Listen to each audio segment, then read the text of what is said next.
Hello दोस्तों, and study YouTube channel में आपका बहुत बहुत स्वागत है। लास्ट क्लास में बताया कि हम लोगों ने BA-SSC का जनरल साइंस का प्रैक्टिस सेट नंबर 3 देखे थे। आज हम प्रैक्टिस सेट नंबर 4 देखेंगे।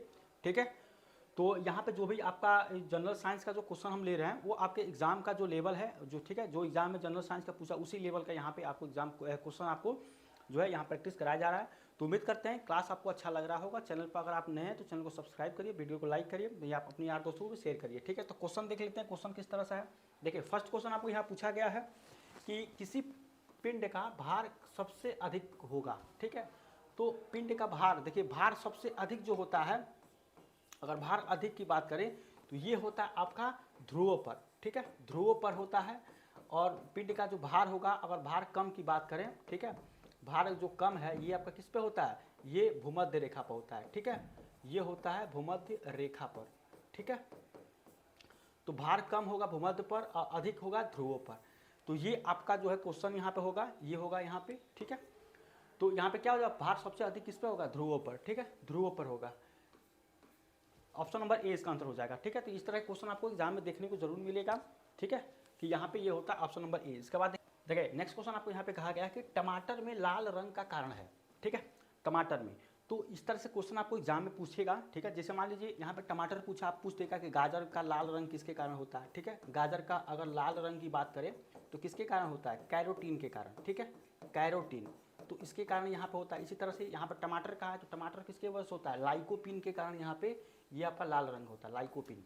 ठीक है, तो यहाँ से क्वेश्चन आपको इस तरह से पूछता है। हो सकता है आप एग्जाम में गाजर पर पूछ दे। ठीक है, आपको कैप्सेथीन होता है जिसमें आपका जो मिर्चा का जो लाल रंग होता है। तो इस तरह से क्वेश्चन आपको बहुत ज़्यादा यहाँ पे जो है क्वेश्चन बनता है। अगला क्वेश्चन देखिए नेक्स्ट क्वेश्चन आपका यहाँ पे है कि निम्नलिखित में से किस प्रकाश में उच्चतम ऊर्जा होती है। ठीक है, तो आपको यहाँ प्रकाश दिया गया है, नीला प्रकाश है, लाल प्रकाश है, हरा प्रकाश है, पीला। इसमें बताना है ऊर्जा सबसे ज़्यादा किस में होती है। तो अगर आप ऊर्जा में एक यहाँ पे जो होता है कॉन्सेप्ट, ऊर्जा व्युत्क्रमानुपाती होती है तरंग दैर्घ्य का। ठीक है, तरंग दैर्घ्य इसके व्युत्क्रमानुपाती होती है, ये आपका कॉन्सेप्ट होता है। तरंग दैर्घ्य होता, ये कहता क्या है, ये कहता कि अगर जिसका तरंग दैर्घ्य मैक्सिमम होगा, ज़्यादा होगा, उसका ऊर्जा कम होगा। ठीक है, जिसका तरंग दैर्घ्य कम होगा उसका ऊर्जा क्या होगा, ज़्यादा होगा। तो आप प्रकाश से पता कर सकते हैं तरंग दैर्घ्य किसका ज़्यादा है किसका कम, उस हिसाब से बता सकते हैं। देखिए यहाँ पे जो होगा आपका नीले रंग का जो तरंग दैर्घ्य होगा, ठीक है, जो वेवलेंथ होगी, ये आपका क्या होती है, ये कम होती है, सबसे कम। और लाल रंग का सबसे ज़्यादा होता है, इसका सबसे ज़्यादा होता है लाल रंग का। तो जिसका कम होगा तरंग दैर्घ्य, यानी तरंग, अगर यहाँ पे तरंग दैर्घ्य कम होगा उसका ऊर्जा सबसे ज़्यादा होगा। यानी पता होता है इससे नीला रंग का जो होगा ऊर्जा सबसे ज़्यादा होगी। ठीक है, इसमें से ये पता करना है। और लाल रंग का ऊर्जा क्या होगी, सबसे कम होगी। सबसे कम ऊर्जा इसकी होगी, तरंग दैर्घ्य इसका सबसे ज़्यादा होगा। ये तीनों व्युत्क्रमानुपाती होता है, उल्टा होता है। जिसका तरंग दैर्घ्य ज़्यादा होगा उसका ऊर्जा सबसे कम होगी, जिसका ऊर्जा सबसे ज़्यादा होगा उस तरंग सबसे कम होगी। ठीक है, तो इस तरह से इसको जानकारी लेना है। व्युत्क्रमानुपाती होने के जो है इसका कॉन्सेप्ट है, इस हिसाब से आप यहाँ बता सकते हैं किस रंग का जो है ऊर्जा सबसे ज़्यादा होगा। ठीक है, तो नीला रंग का सबसे ज़्यादा यहाँ पे होगा। नेक्स्ट क्वेश्चन देखिए नेक्स्ट क्वेश्चन आपको यहाँ पे कहा गया है, ये आपका लाइट चैप्टर से पूछा गया है कि डॉक्टरों द्वारा आँख, कान, नाक एवं गले के निरीक्षण में किस दर्पण का प्रयोग किया जाता है। ठीक है, तो डॉक्टर द्वारा जो आपके जो मिरर प्रयोग किया जाता है ये होता है आपका अवतल दर्पण। ठीक है, अवतल दर्पण का प्रयोग किया जाता है। ठीक है, ये होता है अवतल दर्पण। ठीक है, तो हो जाएगा आपका ऑप्शन नंबर सी हो जाएगा यहाँ पे, अवतल दर्पण।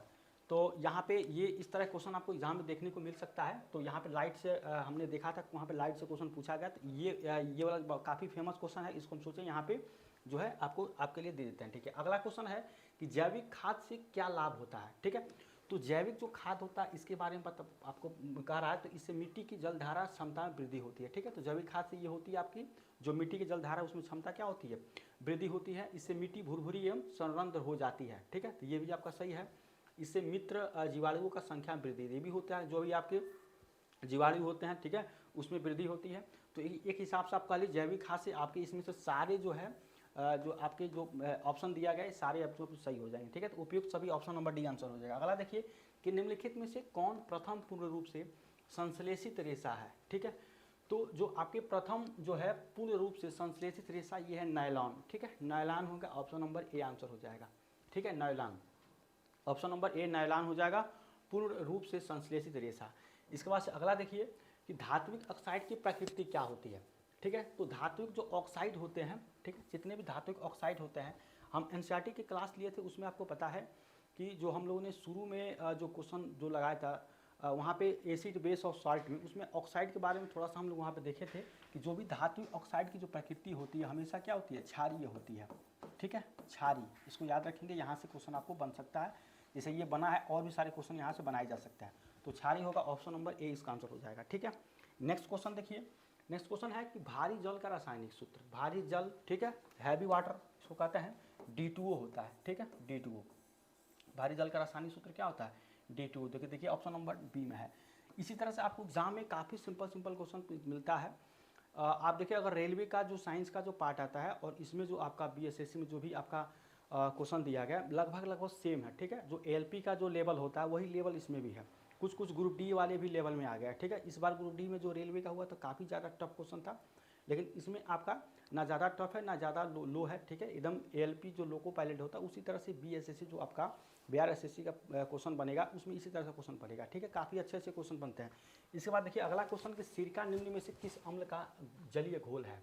ठीक है, तो सिरका किसका, एसिटिक अम्ल का होता है, एसिटिक एसिड। ठीक है, एसिटिक अम्ल का यहाँ पे जलीय घोल होता है। एसिटिक अम्ल का अगर सूत्र यहाँ पे देखें, ठीक है, फार्मूला, तो ये होता है आपका यहाँ पे CH3COOH। ठीक है, ये होता है, इसको याद रखेंगे। एसिटिक अम्ल का फार्मूला होता है CH3COOH, इसका फार्मूला हो जाएगा। ठीक है, तो इसको यहाँ पे याद रखेंगे, ऑप्शन नंबर ए इसका आंसर हो जाएगा। देखिए नेक्स्ट क्वेश्चन आपको यहाँ पे कहा गया है कि निम्न में से कौन द्वितीयक उपभोक्ता है। ठीक है, द्वितीयक उपभोक्ता इनमें से कौन है। तो यहाँ पे अगर आप ध्यान से देखें तो द्वितीयक एक होता है प्राथमिक, द्वितीयक और तृतीयक। तो द्वितीयक उपभोक्ता में क्या क्या आते हैं, अगर आप देखें यहाँ पे मेढक जो आगा इसके ये क्या होता है आपका, ये द्वितीयक उपभोक्ता होता है। इसी तरह से अगर प्रथम उपभोक्ता के देखें तो आपका क्या हो जाएगा, टिड्डा यहाँ पे जो होगा, जो आपको जो दिया गया है टिड्डा, ठीक है, ये आपका प्रथम उपभोक्ता में आ जाएगा। इसी तरह से तृतीयक उपभोक्ता क्या हो जाएगा, उपभोक्ता, ये क्या हो जाएगा आपका, यहाँ पे तृतीयक उपभोक्ता में देखें तो ये सर्प हो जाएगा। ठीक है, और ये आपका प्राथमिक में होता है। ठीक है, तो इस तरह से जो आपका होगा यहाँ पे क्या हो जाएगा, इस तरह से ये तृतीयक उपभोक्ता हो जाएगा। तो आपको द्वितीयक उपभोक्ता कहा गया तो ये क्या हो जाएगा, मेढक हो जाएगा। यहाँ पे ऑप्शन नंबर 20 का आंसर हो जाएगा। मेढक जो होगा ये द्वितीयक उपभोक्ता में होता है, ऑप्शन नंबर 20 का आंसर हो जाएगा। तो यहाँ से ये आपको देख कर जरूर जाइएगा, प्रथम उपभोक्ता, द्वितीय उपभोक्ता, तृतीय उपभोक्ता क्या क्या होते हैं। ठीक है, यहाँ से क्वेश्चन अगर आप कॉन्सेप्ट पूरी तरीके से आप नोट्स है तो नोट्स में इसको जरूर देकर जाइएगा, यहाँ से क्वेश्चन बनेगा। ठीक है, तो इस तरह से क्वेश्चन यहाँ पे आपको बता दिए हैं। अगला देखिए, अगला है कि विकासवाद का सिद्धांत किसने प्रतिपादित किया। तो विकासवाद का प्रतिपाद किसने किया था, डार्विन ने। ठीक है, डार्विन ने यहाँ पे विकासवाद का जो है सिद्धांत यहाँ पे प्रतिपादित किया था। अगला है कि अस्थि एवं दंत निर्माण हेतु निम्नलिखित में से किसकी आवश्यकता होती है। ठीक है, कैल्शियम और फास्फोरस। ठीक है, कैल्शियम और फास्फोरस दोनों की होती है। अगर यहाँ पे लिखें कैल्शियम, ठीक है, और फास्फोरस, ठीक है, तो यहाँ पे हो जाएगा कैल्शियम और फास्फोरस। देखिए ऑप्शन नंबर 20 का आंसर हो जाएगा, ऑप्शन नंबर बी आंसर हो जाएगा। ठीक है, कैल्शियम और फास्फोरस अस्थि एवं दंत निर्माण हेतु, ऑप्शन नंबर बी। अगला देखिए, अगला है आपका कि निम्न अंगों में से पित्त का संचय किसमें होता है। ठीक है, पित्ताशय में। ठीक है, किसमें से होता है, पित्ताशय में ये होता है आपका, इसका हो जाएगा पित्ताशय। निम्न अंगों में से पित्त किसका संचय होता है, पित्ताशय, ऑप्शन नंबर डी यहाँ पे देखेंगे, ऑप्शन नंबर बी हो जाएगा। ठीक है, इसका जो है संचय होता है आपको अंगों में। ठीक है, ऑप्शन नंबर डी। अगला देखिए कि किस, देखिए अगला क्वेश्चन आपको कह रहा है कि किस विटामिन के कमी से स्कर्वी रोग होता है। ठीक है, किस विटामिन कमी से स्कर्वी रोग किसके कारण होता है, ये होता है विटामिन सी से। ठीक है, यहाँ पे विटामिन सी के कमी के वजह से यहाँ पे ये होता है। ठीक है, विटामिन सी की कमी से आपका क्या होता है, स्कर्वी रोग यहाँ पे होता है। ठीक है, इसको याद रखेंगे। इसी तरह से विटामिन जैसे हमारे आपको डी दिया गया है, ऑप्शन तो आपको हो जाएगा ऑप्शन नंबर ए। यहाँ पे विटामिन डी क्या होता है, ऑस्टियोपोरोसिस, ऑस्टियोपोरोसिस यहाँ पे। ठीक है, ऑस्टियोपोरोसिस जो रोग होता है ये आपका विटामिन डी की कमी की वजह से होता है। तो इस तरह से ये आपका क्वेश्चन है। अगला क्वेश्चन देखिए कि देखिए अगला क्वेश्चन आपको कह रहा है कि निम्नलिखित में से कौन सा पादप हार्मोन है।